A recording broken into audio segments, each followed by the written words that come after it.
Je suis évidemment très ému d'accueillir Cédric Villani.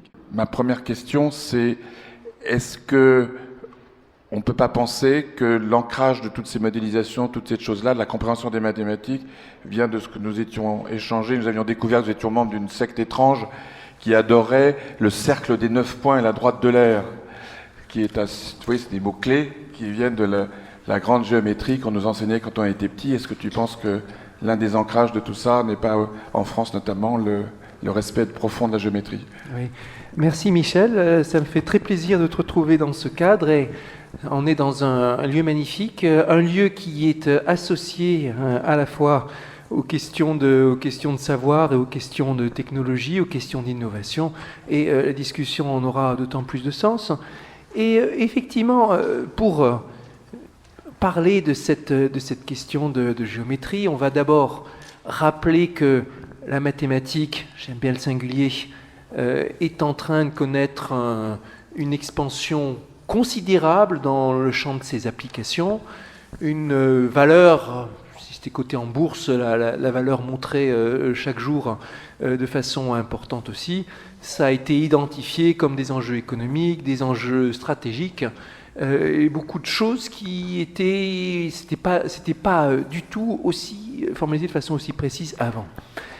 Ce qu'il y a derrière ça, ce sont bien sûr le boom du numérique, l'émergence de nouvelles techniques algorithmiques, le fait que les méthodes de modélisation, de simulation, d'optimisation se sont développées et ont pu trouver une résonance énorme avec les nouveaux standards et les nouvelles capacités de calcul.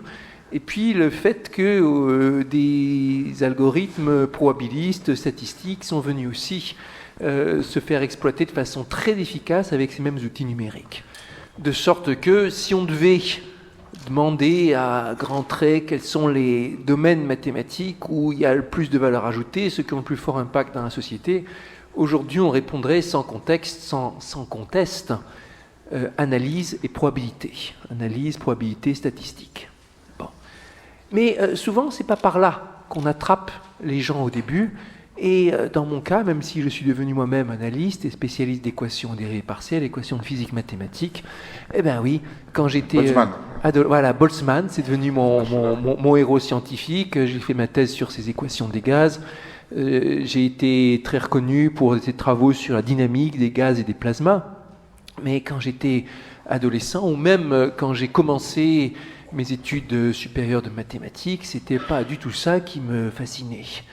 Quand j'étais adolescent, sans conteste, c'était la géométrie euclidienne. Et pour le coup, le cercle des 9 points, la droite de l'air, je trouvais ça fascinant. J'avais ces petits carnets sur moi avec axiomes, théorèmes de géométrie et tout ça. Et plus tard, en classe préparatoire, le sujet qui me fascinait, c'était l'algèbre. Et comment la pure transcendance qui se manifeste des fois dans les raisonnements, ou par le simple fait d'introduire la bonne structure, on arrive à résoudre le problème comme si de rien n'était. Et l'analyse, je trouvais que c'était de la cuisine, que c'était beaucoup plus de recettes que de concepts fondamentaux. Statistiques, bref, est-ce que c'était vraiment de la mathématique? C'était pas dans mes goûts. Et puis plus tard, je suis devenu spécialiste d'analyse mathématique, de physique statistique, de physique mathématique, donc un peu tous les mots-clés qui n'étaient pas mes mots-clés préférés, c'est devenu mon métier et les sujets qui m'ont passionné. Et il y a derrière ça, c'est pas que mon cas, où on peut dire c'est un cas particulier, un cas personnel ou qui sait quoi, mais il faut garder en tête, quand on veut développer la compétence, quand on veut attirer les gens, il ne faut pas forcément les attirer sur la perspective de ce qui va être utile. Quand on dit le discours « faites des mathématiques parce que c'est un job bien payé, très utile, très demandé », bon, ça attire une partie de ceux qu'on veut récupérer. Mais faites des mathématiques parce que c'est beau, parce que c'est palpitant de réfléchir sur des problèmes inconnus, parce que vous allez être surpris, être libre, pouvoir vous intéresser à des questions qui ont fasciné l'humanité depuis des millénaires. Il y a plein de gens pour qui ça va être un produit d'appel, si je puis dire, beaucoup plus efficace. Et après, dans le feu de l'action, évidemment, qu'il y a des gens qui vont changer d'avis, qui vont être attirés par tel domaine et après se retrouver dans un autre. Et je renie rien de cette époque où j'étais, comme toi, un adorateur du cercle des 9 points, même si c'est un sujet sur lequel il ne viendrait pas à l'idée maintenant de travailler. C'est un sujet mort, hein, la géométrie du triangle. Il n'y a plus de recherche dedans. Mais pour m'attirer, moi, gamin, c'était parfait. En fait, on a un ami commun qui est Pierre-Louis Lyons, qui lui aussi est passé par le... C'était mon directeur de thèse, voilà. C'est ce qui me semblait. Hein. Donc, en fait, c'est une clé d'abstraction qu'on nous enseignait. Moi, j'étais petit, hein, je devais avoir 15-16 ans. Et on nous faisait faire de la géométrie qui, effectivement, a priori, ne sert à rien, mais qui formate d'une certaine manière la tête et tout. En matière de modélisation, Et la géométrie, désolé de te couper avant qu'on aille sur la modélisation, mais effectivement, la géométrie, on peut argumenter, c'est le sujet le plus ancien. Les deux branches mathématiques qui sont apparues en premier, c'est arithmétique et géométrie. Arithmétique parce qu'il faut compter quand on fait des transactions, quand on tient les comptes, ou qui sait quoi. Et géométrie quand il faut partager des terrains, faire des plans, construire une maison. Arithmétique et géométrie, c'était aussi deux des branches, deux des arts mathématiques dans la classification de Platon. Les deux seuls d'ailleurs qu'on reconnaît encore vraiment comme des sciences mathématiques. Et donc ça fait partie des plus anciens. La mathématique grecque s'est rendue célèbre pour ses contributions en géométrie. C'est là-dessus qu'ils ont fait le travail le plus avancé sur l'axiomatisation. Qu'est-ce qu'on va prendre au commencement? Qu'est-ce qu'on va prendre comme implication? Les éléments d'Euclide, traité de géométrie, c'est le standard mythique qui a pour la première fois déclaré la mathématique, c'est l'art du raisonnement logique. Et c'est un art dans lequel on va se donner des points de départ, des points d'arrivée, et ce qui importe est moins le résultat que le raisonnement, l'architecture du raisonnement. Et encore aujourd'hui, je pense, c'est le plus efficace peut-être pour enseigner les rudiments de la démonstration, même si ça se fait au départ sur des petites démonstrations de 10 lignes. À tel point que je me souviens précisément, c'est l'une des très rares séances de classe dont je me souvienne, celle pendant laquelle notre enseignant nous a dit, pour la première fois, maintenant on va se mettre à démontrer. C'était en classe de 4e.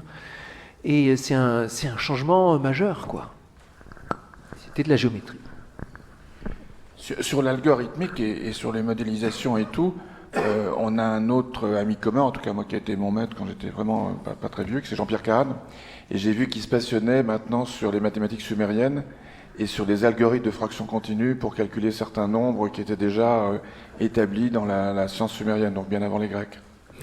Oui, j'ai la plus grande admiration pour Jean-Pierre Kahn, à la fois un modèle de clairvoyance scientifique et un modèle de rigueur morale, d'exigence. Et parfois, voilà, on se comprend. Effectivement, Jean-Pierre fait partie aussi de ces mathématiciens, de ces scientifiques extrêmement cultivés qui n'hésitent pas à aller rechercher l'information et les idées très loin en arrière. Pour le cas de la plupart, c'est une question de curiosité ou une question d'humanisme, comprendre comment raisonnait l'humanité, comment ça s'est développé, les concepts mathématiques, avec cette idée qu'on sait bien quand on fait de l'histoire des sciences, c'est que les grandes théories, d'habitude, elles commencent par des petites recettes ou des problèmes à résoudre, des astuces. Et les astuces et les recettes, petit à petit, se transforment en théorie. Et à Babylone, voilà, ils savaient déjà calculer les racines carrées avec une très grande précision, qu'ils avaient à coup sûr les algorithmes très précis, très efficaces pour le faire, bien avant qu'ils aient une théorie claire de comment se représenter un nombre, et qu'est-ce que c'était, construction, règles, compas, et des choses comme ça. Certains vont vous expliquer qu'à la lumière de ces concepts assez anciens, on peut réinterpréter des choses nouvelles. Par exemple, notre ami Gérard Berry, l'un des grands noms de l'informatique en France, vous expliquera que c'est important de comprendre pourquoi le boulier est si efficace dans sa manière de représenter les nombres avec plusieurs possibilités. Il y a une certaine ambiguïté avec des choses comme des retenues, des variables qui inspirent certains algorithmes de calcul extrêmement efficaces. Et une astuce qui marche dans un contexte peut très bien se retrouver dans un contexte complètement différent, intéressant aussi, et passer du stade des billes sur le boulier au stade d'un algorithme qui doit être ultra rapide.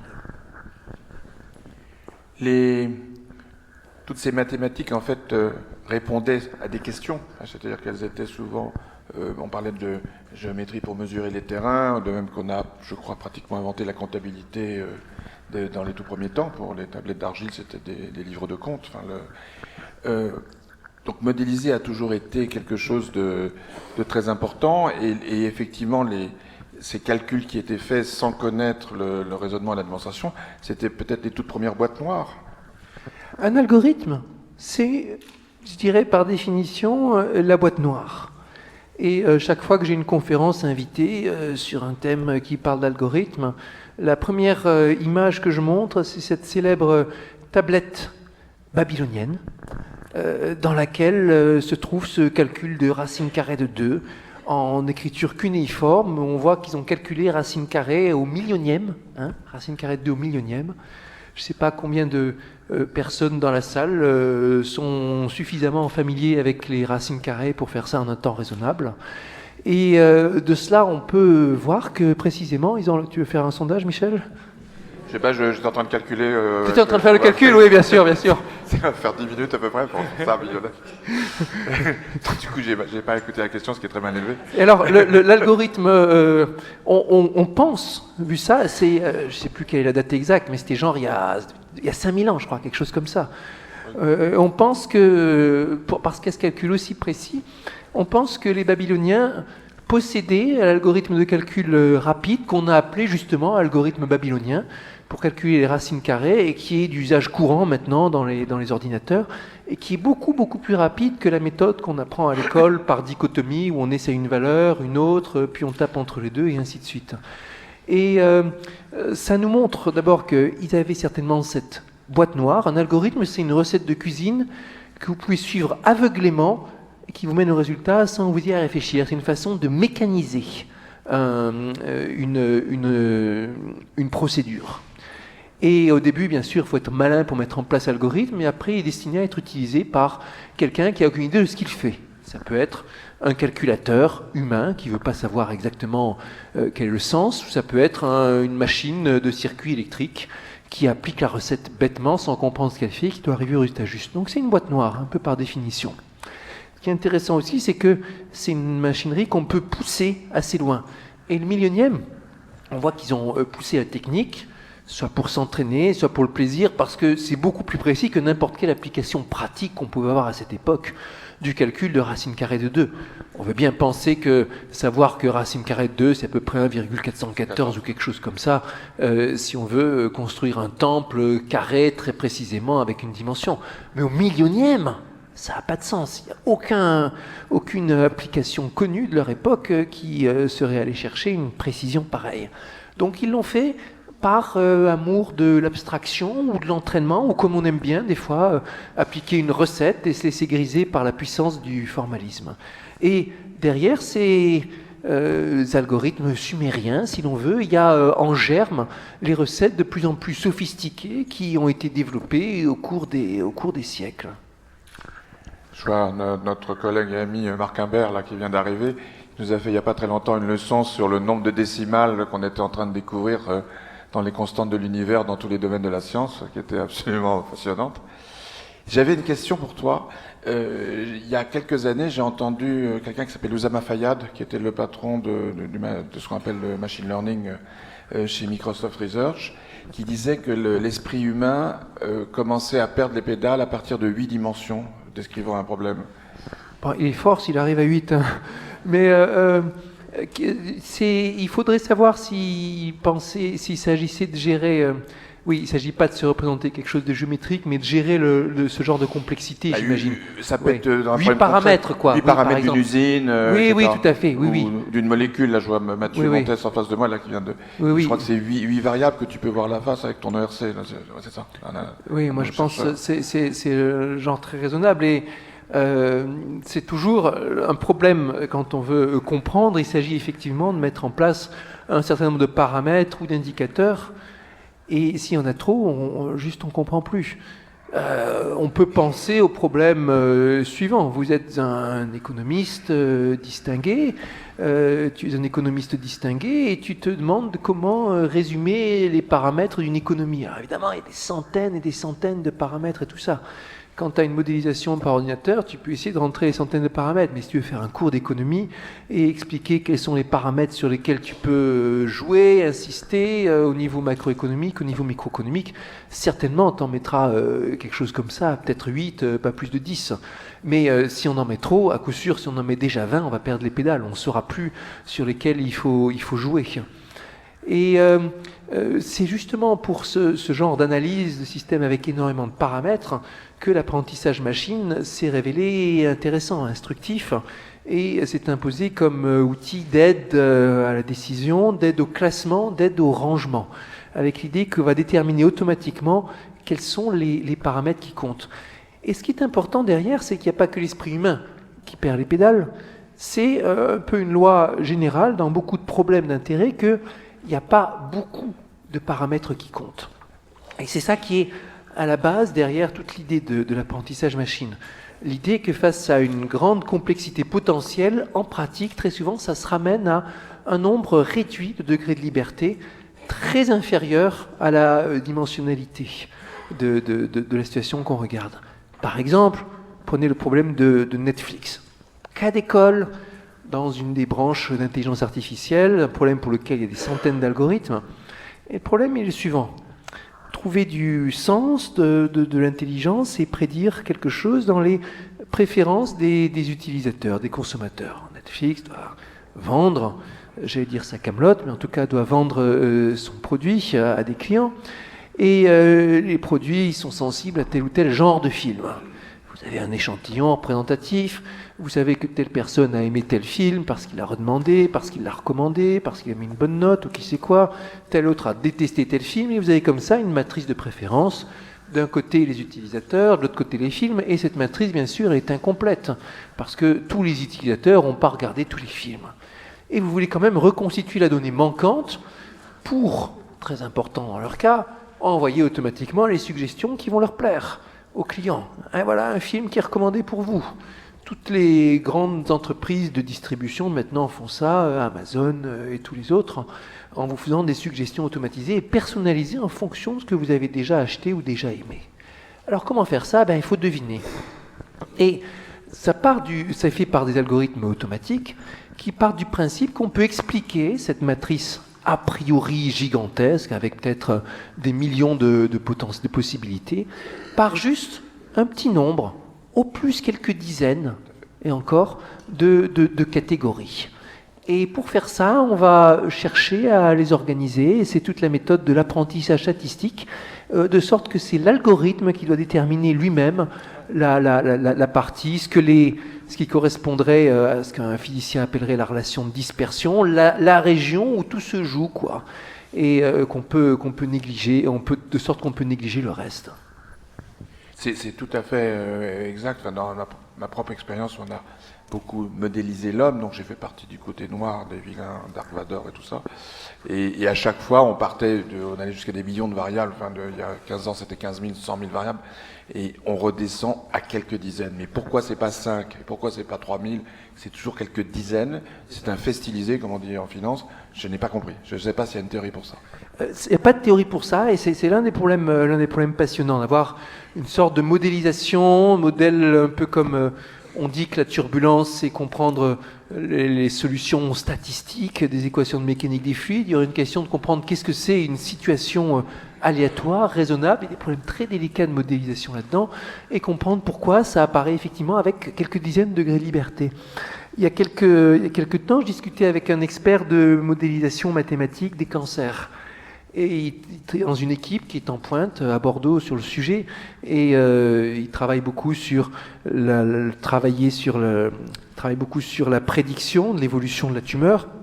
Le cancer, c'est un phénomène extrêmement complexe, comme tout ce qui touche aux sciences de la vie. Et il disait, au fur et à mesure qu'on a compliqué les modèles, on les a raffinés, on est arrivé à énormément, des dizaines et des dizaines de variables, toutes couplées, et puis on s'est rendu compte que ce n'était pas utilisable, qu'on ne comprenait pas ces modèles, qu'on n'arrivait pas à en faire un outil prédictif parce qu'il y a trop de paramètres à comparer à l'expérience et qu'il fallait qu'on redescende et qu'on arrive à redescendre vers une complexité raisonnable. Si on simplifie trop, c'est plus assez précis, mais si on va dans trop de détails, c'est plus compréhensible et c'est plus utilisable. Et il y a cette idée aussi que, à la fin, en science, on veut quand même avoir quelque chose qu'on comprend, c'est-à-dire où on puisse s'expliquer l'un l'autre, voilà quelques paramètres les plus importants qui comptent dans le modèle, parce qu'il n'y a pas que le résultat, il faut aussi tirer des morales. Et c'est ça aussi l'enjeu, arriver à trouver les quelques indicateurs, les quelques paramètres clés les plus importants. Et le bon algorithme d'intelligence artificielle, c'est ça qu'il est censé faire. Par exemple, quand IBM vous explique, dans le cadre de son partenariat avec Roland-Garros, son programme d'analyse du jeu des joueurs de tennis, il vous dit, nous sommes capables de vous dire quels sont, dans la confrontation entre tel et tel joueur, les 3-4 enjeux clés, les trucs stratégiques sur lesquels ça va se jouer, et après analyse du match, qu'est-ce qui s'est passé qui était clé, que c'était ce jour-là, le revers n'était pas en forme, des choses comme ça, et pas 100, juste les 3-4 principales variables. Maintenant que je suis repassé du côté blanc de la force, je crois me souvenir que dans une certaine Coupe du Monde, une société allemande dont je tairai le nom, avait trouvé une méthodologie pour ramener les bandes vidéo des matchs des concurrents qu'on analysait pour ne passer aux joueurs que les séquences qui étaient justement dans ces zones critiques pour qu'ils travaillent particulièrement ça et l'équipe soutenue par cette méthodologie avait évidemment gagné, sinon on n'en aurait pas parlé. Donc ça allait très loin, quoi. C'était il y a 7-8 ans, comme ça. Alors il y a des fois où des questions délicates se posent et parfois aussi des questions éthiques. Par exemple, un des grands progrès, je dis progrès sans nuance morale. Certains diront que c'est une régression terrible qui est arrivée dans l'ingénierie politique de ces dernières années. Ce sont des logiciels d'aide à la campagne électorale. C'était du côté d'Obama que ça avait été testé pour la première fois. Il y a des compagnies françaises, par exemple, qui sont très en pointe sur ce genre de choses. Et le principe du business, c'est identifier automatiquement quels sont les enjeux sur lesquels le politique, soucieux de se faire élire, doit se concentrer. Quel quartier il faut conquérir si c'est une élection municipale, quels sont les états clés si c'est un truc fédéral, quels sont les thèmes clés, et ceux qui sont pour ce genre de méthode diront ça aide le politique à comprendre les enjeux, ça lui évite d'errer, ça lui permet de positionner au plus vite sa campagne et de comprendre où sont les attentes les plus importantes du peuple. Et à l'inverse, les détracteurs vont dire ça encourage le politique à servir à son électorat le discours qu'il attend, voire à servir des discours différents aux différents électeurs. Ça décourage la cohésion entre les individus, ça encourage le charcutage, la modélisation, le charcutage électoral ou ce genre de choses. Et donc là, il y a aussi des questions qui se posent. Comment on veut que se passe le débat. À l'inverse, d'ailleurs, dans le temps, c'était une question, dans le même ordre d'esprit, dans le temps, on a des exemples, des gens qui ont expliqué que, par exemple, dans tel ou tel cadre, on leur confiait une mission, et pour le coup, était évidemment non éthique, d'avoir à découper une ville, par exemple, en circonscription, d'une manière qui favoriserait le plus possible tel camp ou tel parti, avec l'idée que, évidemment, on va faire d'un côté des poches correspondant aux partis adverses qui seront où ce sera très majoritaire, et de l'autre des circonscriptions ou des divisions dans lesquelles le parti qu'on veut favoriser sera légèrement majoritaire, de sorte qu'on transforme un avantage global pour un parti en un avantage indirect pour l'autre. C'est un problème de mathématiques, voire un problème de géométrie d'ailleurs, et de statistiques mélangées. On a de la documentation là-dessus, c'est assez instructif. Dans le temps, ils faisaient ça à la main et ils y passaient des jours et des nuits à se dire là, est-ce qu'il faut qu'on l'inclue ou pas en fonction de ce qu'ils ont voté au dernier tour. Et aujourd'hui, il y a des logiciels qui sont capables de vous faire ça très efficacement. Est-ce qu'on veut de ça ou pas? C'est pas aux scientifiques, mais aux politiques, ou plutôt aux citoyens de le décider.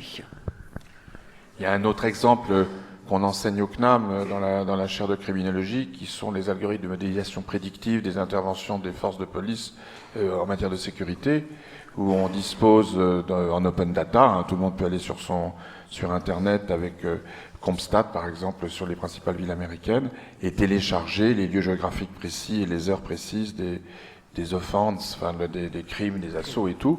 Et ensuite, on a toute une série de modélisations, d'une part de représentation des données, on en a parlé de la data visualisation, qui est l'autre manière pour l'homme de comprendre ce qui se passe, mais on envoie ensuite les patrouilles, évidemment, aux bonnes heures et aux bons endroits. Je crois que ça a été très bien décrit, puis toi qui aimes bien la bande dessinée, je crois, dans Astérix et les Bretons, quand César finit par attaquer au moment où les Anglais prennent le thé, etc., etc. Oui, bon. Alors, je dois dire aussi, et tout à fait, il y a ces possibilités-là aussi, en tant que citoyen, je trouve ça effrayant. Cette idée qu'on va ficher a priori le réseau, mettre a priori l'intervention là où elle doit être. On va dire, ce qui compte, c'est l'efficacité, certes, mais je vais répondre d'abord que d'abord... ça, finalement, ça s'apparente à un procès par anticipation, que ensuite on va en venir à faire trop confiance à l'algorithme et à délaisser les zones qui ne sont pas les plus importantes. On voit très bien comment ça va arriver. En cas de réduction d'effectifs, on va concentrer les choses là où l'algorithme a prédit qu'il y a un problème. Et puis ces méthodes-là, elles sont presque autoprédictives. Elles vont se concentrer sur les plus grandes probabilités, faire du chiffre en termes de résultats et laisser de côté ce qui sera moins efficace. C'est un peu comme quand on dit, voilà, il y a, je sais pas moi, un peu comme quand on dit il y a un secteur économique qui est comme ceci, comme cela, ils sont tous les deux importants, mais sur celui-là on aura beaucoup plus de résultats, on va tout concentrer là-dessus et laisser tomber l'autre qui est à plus faible valeur ajoutée. Et dans des questions de sécurité, c'est le devoir de la société que de s'intéresser à tout le monde.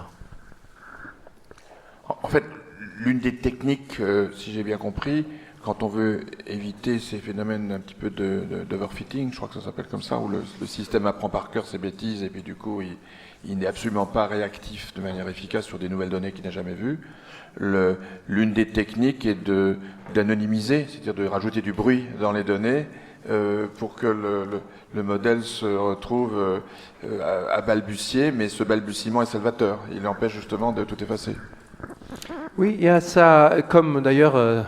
c'est un peu le principe d'introduire des perturbations aléatoires dans les modèles, dans les questions, dans ces questions-là est pertinent. Dans les contrôles à l'aéroport, ça a été compris depuis très longtemps, puisqu'on a de temps en temps les sonneries qui se déclenchent de manière aléatoire. Et ouais. L'un des sujets dont je pense que tu voulais parler un petit peu aussi, c'était la sécurité informatique, qui est une des grandes sources de données. On a vu récemment les attaques, on a des données, alors on les a, on les a pas. C'est-à-dire que c'est les vrais, on les a pas parce que pour les chercheurs, parce que c'est secret, évidemment c'est très très dangereux. Et les chercheurs essayent de détecter par des modélisations prédictives si telle ou telle trame IP, je crois qu'on appelle ça comme ça, qui se jette à l'assaut d'un système informatique sécurisé et nocive, malsaine ou pas. Et voilà, qu'en penses-tu ? Oui. Cybersécurité, c'est un grand sujet. C'est l'un des sujets sur lesquels on nous a chargé de travailler explicitement au Conseil scientifique de la Commission européenne. Et c'est toute une affaire qui s'invite dans l'actualité avec de plus en plus d'insistance.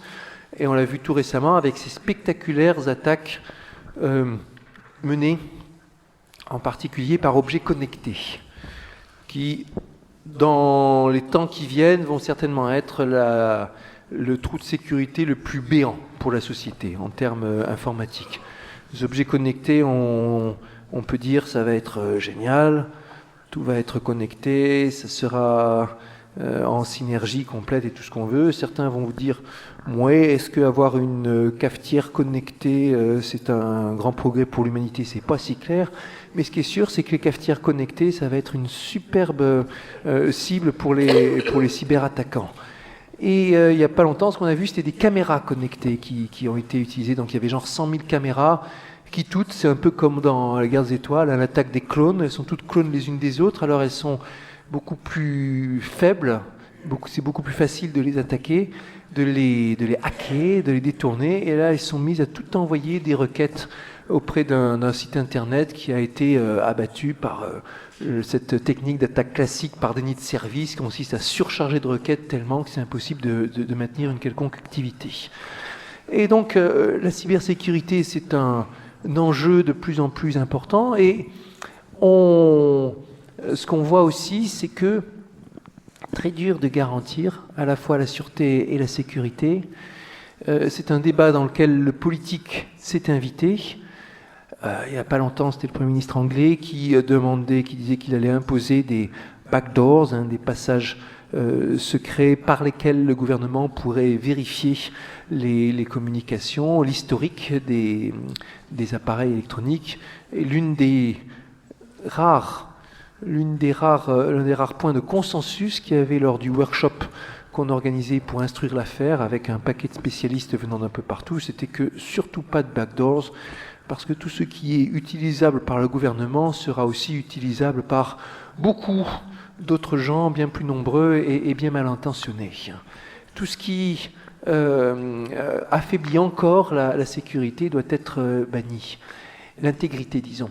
Et les conclusions aussi, c'était qu'il faut se préparer à aller dans un monde d'incertitude, de ce point de vue, d'incertitude raisonnée, mais qu'il n'y a aucune méthode actuelle qui permette de garantir une sécurité complète. Et les meilleurs experts du sujet vous diront même, il n'y en aura jamais. C'est un sujet dans lequel les attaquants trouveront toujours à rétorquer, à contourner. Ce qu'on peut faire, c'est garantir des niveaux de sécurité raisonnables, et plus on est prêt à payer cher au niveau de la société, meilleure pourra être la sécurité. Mais il y a un moment où il faut accepter qu'il y a un risque d'attaque, et l'important n'est pas de se focaliser sur empêcher l'attaque, mais trouver les mécanismes de filets de sécurité qui vont réparer les choses après les attaques, point de vue de processus, de remplacement, de compensation financière, d'assurance. Cas d'école, c'est les cartes bancaires. Carte bancaire, ça a commencé avec un niveau de sécurité minable. N'importe qui, avec un peu de compétences, pouvait craquer ça. Et puis, petit à petit, ça s'est amélioré. Mais surtout, chaque fois qu'il y avait fraude, détournement, il y avait une assurance qui payait, de sorte que finalement, personne n'était vraiment gravement lésé. Personne ne s'est senti gravement attaqué.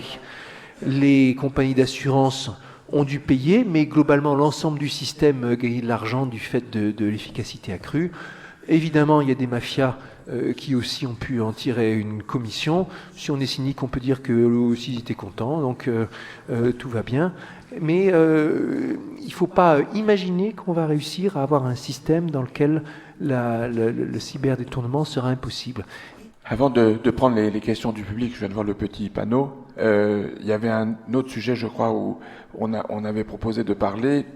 Tu sais qu'il y a d'énormes efforts qui sont faits sur l'anonymisation des données. On essaye de protéger le public avec des algorithmes qui vont crypter les données. On connaît tous notre numéro de sécurité sociale qui devient le NIR, avec des algorithmes exceptionnellement solides faits par l'INRIA, les Foin2, tous ces trucs-là. Et puis, on va dire, en 2010, le gouvernement américain a fait une conférence à Washington sur la privacy, qui a donné le rapport à Obama, et à partir de mars 2014, on s'est aperçu que cette espèce de ligne Maginot du cryptage était contournable par des stratégies dites de réidentification, où même si le truc était anonymisé, en croisant le fichier avec un autre, on allait retrouver qui était la personne. Est-ce que tu penses que l'une des armes, parce que le Conseil national du numérique y réfléchit maintenant très très ardemment, il y a de plus en plus de données, donc de plus en plus de réidentification possible, l'Europe a l'air d'être très en avance là-dessus. Est-ce que tu penses que frapper au portefeuille par des amendes, des procès est une approche, ou est-ce que c'est un algorithme pour toi, Uber, algorithme au-dessus de tous les autres qui peut répondre? Je pense que c'est vrai que l'anonymisation est un point clé, et en même temps, effectivement, et ça correspond bien à une autre règle. Ce que tu rappelles, c'est que Quand il y a une règle de sécurité très forte, l'attaquant ne cherche pas à l'enfoncer, mais à la contourner. Et il y a toutes sortes de techniques pour les contourner, certaines qui font preuve de beaucoup d'imagination. Par exemple, il y a tout un business qui consiste à récupérer un savoir-faire, disons, qui consiste à récupérer des mots de passe en infiltrant les secrétariats. Les ADT. Voilà, on prend contact avec l'un, avec l'autre, on fait semblant d'avoir une relation suivie avec le directeur, jusqu'au jour où, ah mince, il y a un truc important, là, c'est une urgence, j'ai besoin du mot de passe pour faire ceci, cela. Et régulièrement, ça marche. Il y a des gens qui se font avoir comme ça, par des coups de téléphone dans lesquels ils donnent en clair une information qui aurait été impossible à récupérer du côté de l'encryptage. Bon, et donc, sur l'anonymisation, là aussi, il y a cette autre façon de parer à la question, qui est de retrouver, en croisant plusieurs bases de données, l'identité par recoupement, un peu comme si on avait un portrait en nombre chinoise et qu'on en déduisait l'identité de la personne concernée. Oui,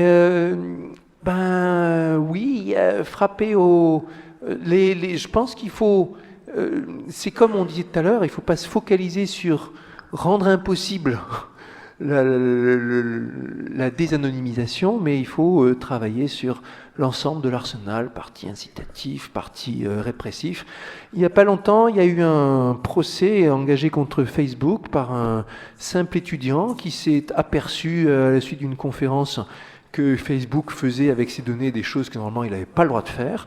Et il a engagé la procédure, et ça a été toute une affaire, mais à la fin, c'est lui qui a gagné. Et il a fallu que Facebook revoie sa procédure. Certainement que dans le futur, on aura d'autres procès, des class actions. Et les experts, là encore, disent d'habitude, il ne faut pas se leurrer.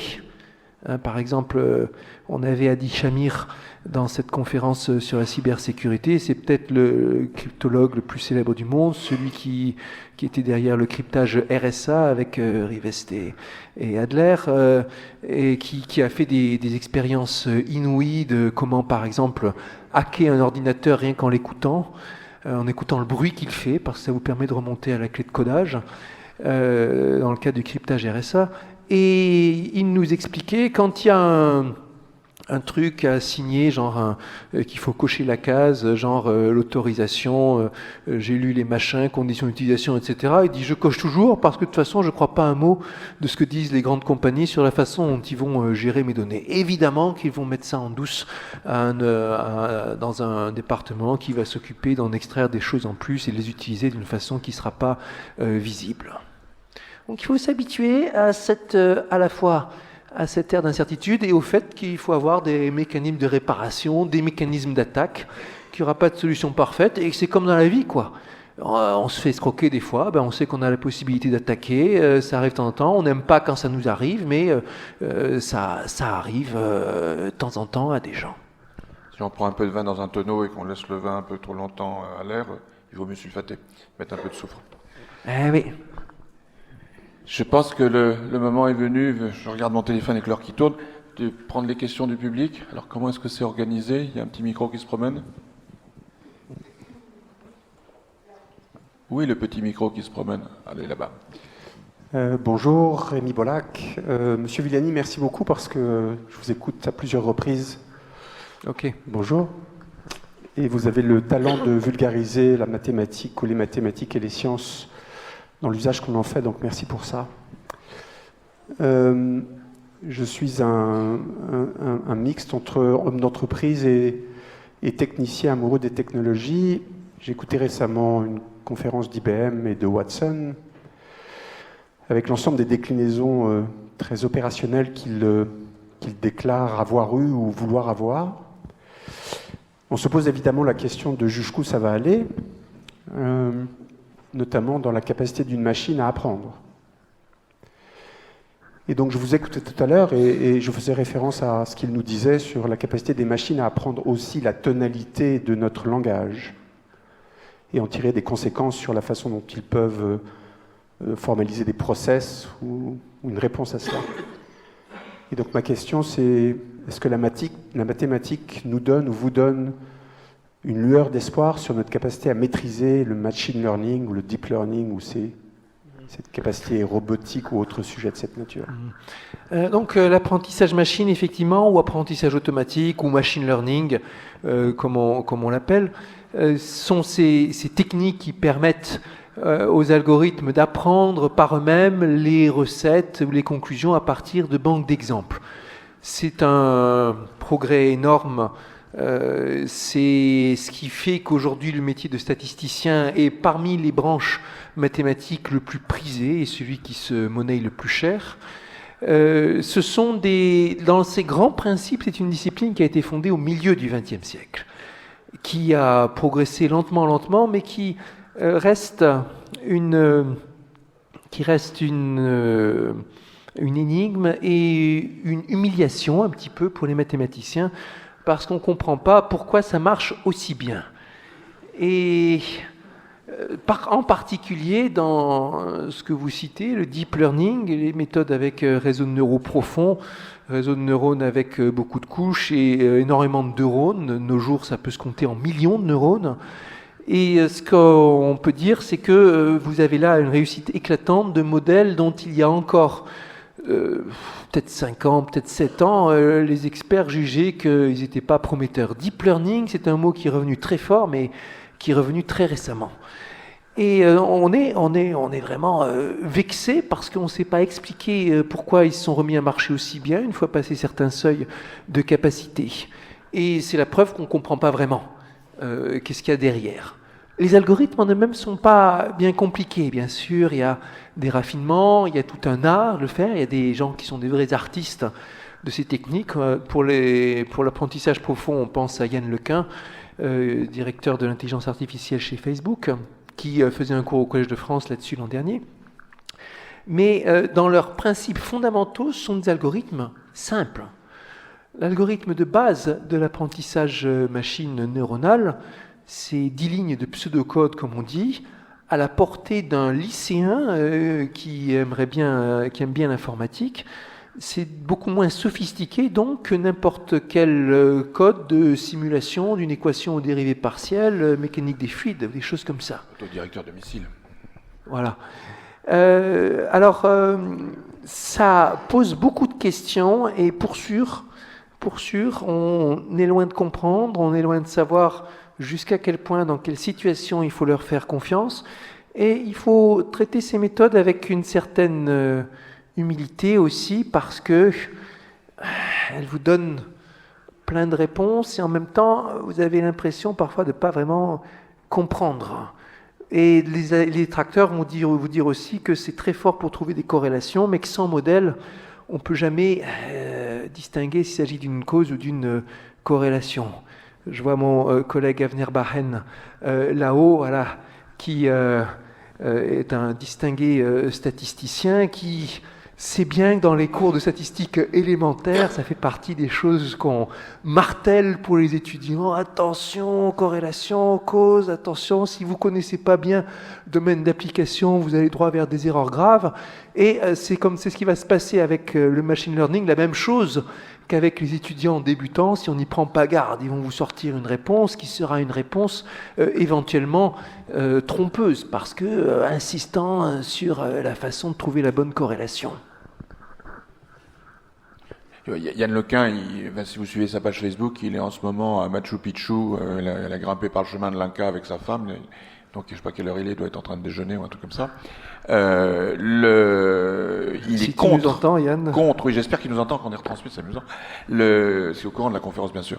Il contre à fond le fait que ce deep learning et tout va supplanter l'homme et tout. L'homme est au centre du cercle et c'est lui qui va contrôler. Et on a tous ces théorèmes d'humilité que tu as très bien rappelé, qui montrent que tous ces algorithmes, les plus sophistiqués qu'ils soient, ont des asymptotes et des limites. Je ne sais pas ce que tu en penses. Pour l'instant, parce que il y a un certain nombre de recettes et de limitations, et pour l'instant, on peut pas aller au-delà. Prenons par exemple le langage. Sur les questions de traduction automatique, les algorithmes d'apprentissage machine ont représenté une révolution. Et en même temps, il y a des limitations qu'on voit même encore actuellement avec avec Google Translate ou d'autres, très fort pour reproduire un style, un contexte, pour avoir localement le sens, mais pour l'instant, pour l'articulation globale du sens, du texte, ou même parfois la construction générale de la phrase, assez mauvais. Et on peut se convaincre, en tout cas les gens qui travaillent dessus se convainquent, qu'on ne peut pas aller au-delà si on ne rajoute pas une couche plus sémantique, plus logique, qui, elle, correspondrait peut-être plus à ce que les initiateurs des programmes de traduction automatique avaient en tête. Mais s'il y a seulement la statistique et pas quelque chose qui vient en plus rajouter le sens sur le modèle, on ne pourra pas aller jusqu'au bout. Est-ce qu'il y a d'autres questions ?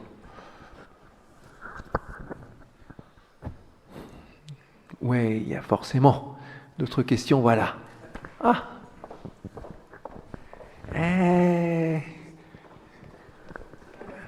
C'est la gentillesse de vous présenter, là on va faire comme dans les Une congrès vieille américains. connaissance.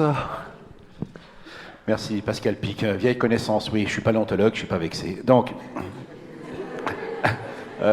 très sérieusement, sur ces machines deep learning, il y a quand même, ce qu'on connaît bien dans l'histoire de la vie, au bout d'un moment, quand même, il y a des molécules qui sont commencées à entrer dans le système autocatalytique et on en fait partie. En ce qui concerne l'Internet des objets et ces machines connectées entre elles, face à une machine, d'accord, mais avec ces machines qui auto-apprennent entre elles, est-ce qu'on aurait une quelconque maîtrise d'un système autocatalytique qui créerait ses propres structures et ses propres évolutions? Est-ce que le système peut s'emballer, c'est ça que tu dis ? S'emballer, en tout cas, avoir sa propre évolution, pas forcément s'emballer, mais avoir sa propre évolution par lui-même, sans que ça corresponde à des formes de logique que l'on connaisse. Ouais, en ouais, tout cas, qu'on ne pourrait pas anticiper de toute manière. Vous pensez à l'annonce qui a eu lieu hier où les deux machines ont été entraînées pour construire un langage crypté entre elles et la troisième n'arrivait plus à comprendre de quel langage elle parlait, je pense. Enfin, non, je pensais à autre chose. Un jour, on a le langage des singes, c'est très... le langage gestuel, on les a mis ensemble pour savoir s'ils allaient parler ensemble. Et ils se sont mis à parler ensemble. Et au bout d'un moment, les chercheurs ne comprenaient plus ce qu'ils disaient. Et je pense que les chimpanzés se sont dit, t'as vu, ils ne comprennent rien, ce sont vraiment des couillons. Voilà. Bravo. Ouais. Je pense que c'est certain que si on laisse, bien sûr, les objets connectés, ils vont se mettre à communiquer. Peut-être qu'on va introduire des possibilités d'adaptation de langage entre elles, avec l'idée qu'elles trouvent automatiquement un langage de communication qui est plus efficace ou plus adapté à la tâche qu'elles ont à faire. Et bien sûr que s'il n'y a pas de garde-fou au préalable, on va perdre le contrôle de savoir comment ça se fait. Est-ce qu'un système, comme tu l'as dit, un système chimique un peu complexe, on le met ensemble, il peut très bien se produire des réactions qui n'ont pas été prévues. Un système d'objets connectés bien complexe qu'on laisse interagir avec soi-même, oui, il va pouvoir produire des réactions qui n'étaient pas prévues, des sortes des comportements, des choses qui vont se mettre en place, des patterns, qui sait quoi, sur lesquels on ne contrôlera pas l'affaire, c'est très possible. Vont apparaître de nouvelles espèces de virus aussi, qui seront spécialisés dans les objets connectés, qui infecteront tel truc à tel autre. Ça va être intéressant, disons. Ce sont des vieux sujets, enfin le mythe du golem avec la petite lettre sur le front qui se met à faire n'importe quoi si on le laisse grandir trop longtemps, et puis plus sympathiquement, je sais pas, c'est pas sympathique, c'est une autre chose. Fantasia, le thème de l'apprenti sorcier avec le balai qui fait pom pom pom pom pom et puis qui se met à faire plein de bêtises. Voilà, c'est le balai connecté qui un jour va se mettre à... Voilà. On aura le seau connecté. Peut-être même l'eau connectée, parce qu'il y aura des nanoparticules qu'on aura mises dans l'eau, qui serviront à émetteurs, récepteurs. Des nanotechnologies, oui. Il y a un Spirou et Fantasio. C'est l'expert en bande dessinée qui parle. D'autres questions? Merci Jean-François Gicquan. Pour rebondir, est-ce que vous pensez que pour répondre à des virus, il faille aussi des virus? Pour se défendre des virus, il faut des antibiotiques. Des antibiotiques, voilà. Des virus contre les virus, ouais. C'est possible aussi. Alors, il y a quelques temps, j'ai assisté, dans le cadre d'un colloque à Cerisy, à une conférence de Philippe Kourilski, un expert reconnu en immunologie, qui nous parlait de l'évolution de sa discipline, qui nous disait bien aussi qu'il y a plein de choses auxquelles il ne croyait pas qui se sont avérées vraies, et que tout ce qu'il a appris quand il était étudiant, finalement, c'est faux, soit un peu faux, soit complètement faux. Qu'il y avait des disciplines sur lesquelles qu'il prenait pour de l'escroquerie qui finalement fonctionnaient bien maintenant. Donc c'était un exercice d'humilité assez remarquable. Et cette question est venue sur la table. Est-ce qu'on peut imaginer que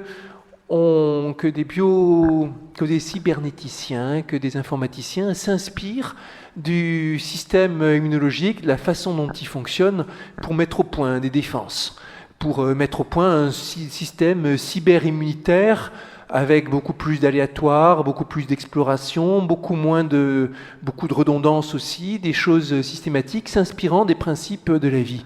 Il disait, on a essayé ça et en pratique, personne n'arrive à le mettre au point de manière convaincante, tant sont grands les problèmes de langage, de communication entre la communauté de l'immunologie et la communauté de l'informatique. Dans les formations, dans les buts, dans ce qui est considéré comme la base, dans le vocabulaire même, la barrière de la communication est trop importante, sans que ce soit clair si c'est juste une barrière de langage ou juste une barrière conceptuelle, parce que les uns et les autres ont été habitués à penser en des termes tellement différents. Qui sait, peut-être que cette question-là évoluera. Oui, ici et là. Où est le micro? Oui. Mike is coming.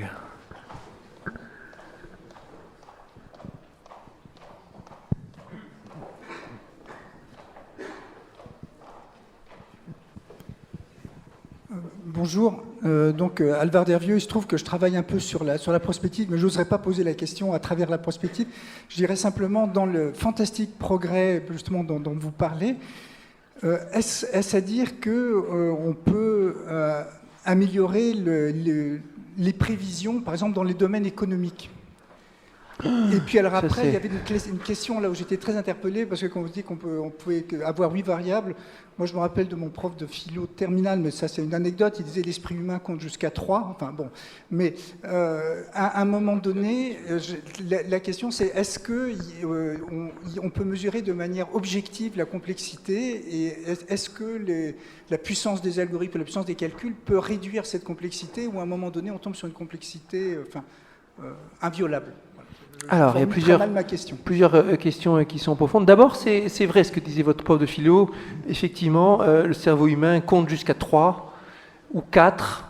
4, c'est la limite entre les petits nombres et les grands nombres pour le cerveau humain. C'est très documenté dans les articles de Stanislas Dehaene, et tout un groupe qui s'intéresse aux capacités cognitives qui sont en dur dans le cerveau et qu'on voit dès les nouveau-nés. Il y a les expériences, par exemple, il y a les expériences de Véronique Izard récemment, des choses spectaculaires qui vous montrent que le nouveau-né qui a juste 10 heures au compteur, 10 heures après la naissance, en un sens arrive à compter. Et il y a une grande différence dans la façon dont il arrive à compter. Disons, ce qu'on peut étudier, c'est la façon dont il arrive à évaluer les ordres de grandeur. Genre 5, c'est vraiment différent de 10, par exemple. Mais dans le fait aussi que 1, 2, 3 ont un statut particulier et qu'on les repère tout de suite. Et qu'il y a des neurones qui flashent face à 2 objets ou des choses comme ça. Alors que ce n'est pas le cas pour 6 objets. Et effectivement, du regard, 4, c'est la limite qu'on arrive à embrasser du regard d'un coup d'œil. À partir de 5, on est obligé de compter, de se dire, là, il y en a 4, non, 5, oui, c'est ça. Donc, il y a quelque chose là. Mais, ce qu'on disait tout à l'heure, là, les variables, c'est plutôt, disons, le nombre de variables et de paramètres avec lesquels on peut comprendre une situation dans un sens plus conceptuel, plus abstrait, et le nombre de paramètres sur lesquels on est confortable pour arriver à jouer. Et je dirais que 8, c'est un peu une limite supérieure, quoi. Voilà. Dans plein de situations, ça sera moins. Pour ce qui est de l'économie, c'est un bazar terrible, évidemment. On aime bien dire que il y a d'abord l'économie, il y a tellement de branches et de spécialités différentes. On aime bien dire qu'il y a une grosse différence entre des problèmes microéconomiques avec des questions de théorie des jeux, des choses entre acteurs qui souvent vont se mettre en équation de manière très, très fine, des problèmes de finance aussi, et des questions macroéconomiques qui, elles, semblent complètement imperméables à la mise en équation parce qu'il y a trop de questions de culture, de contingence, d'instabilité, de ce que vous voulez qui interviennent là-dedans. Et puis, on a vu tant et tant de situations dans lesquelles on n'arrivait pas à faire les prédictions parce que même dans les cas où il y avait une théorie mathématique précise, telle et telle hypothèse n'était pas satisfaite en fait. La première, certainement, étant l'indépendance des acteurs dans un jeu à paramètres multiples, qui en pratique est souvent violé. Et après, ça dépend aussi de quelle question on parle. Par exemple, il y a des branches de l'économie qui mélangent théorie des jeux, psychologie, sociologie. Par exemple, les choses évaluées dont parle Dan Kahneman dans son best-seller Thinking Fast and Slow, il y a la théorie économique, le gars a reçu le prix Nobel d'économie, mais derrière il y a beaucoup de psychologie. On arrive à mettre en mathématiques certains principes de base, mais il y a énormément de choses qui passent complètement au travers. Parce que dans l'économie, il y a beaucoup de phénomènes psychologiques qui sont en un sens irrationnels, ou en tout cas qui se mêlent pas, qui se modélisent pas bien. Le plus célèbre de ces phénomènes qu'il décrit étant le fait qu'on est apparemment incapable de comprendre, d'avoir une vraie notion intuitive de probabilité, en tout cas que notre notion de probabilité intuitive ne correspond pas à la notion mathématique de probabilité, et qu'à partir de là, il y a toutes sortes de biais d'appréciation, biais cognitifs et tout ce qu'on veut. Donc l'économie, c'est une affaire compliquée, il faut regarder ça avec beaucoup d'humilité. Une question là-bas, voilà. Oui, bonjour, Cédric Guélen-Yerso. On se retrouve. Oui, je suis présidente de l'Association des petits débrouillards et aussi membre du CNUM. Une petite question dans la lignée de ce que tu viens de dire. Je voudrais savoir quel est justement... il y a eu, tu sais qu'il y a un débat entre les économistes hétérodoxes et les orthodoxes, et justement, tu as l'air plutôt d'être dans la ligne des hétérodoxes, entre guillemets, je dis bien, plutôt que par rapport au bouquin qui est sorti de Kaizuk et tout ça. Et deuxième sujet... Le bouquin qui est sorti de... Le bouquin qui est sorti récemment avec Kaizuk sur... donc j'ai oublié le titre parce que c'était tellement... Le négationnisme, pardon, sur le négationnisme, pardon.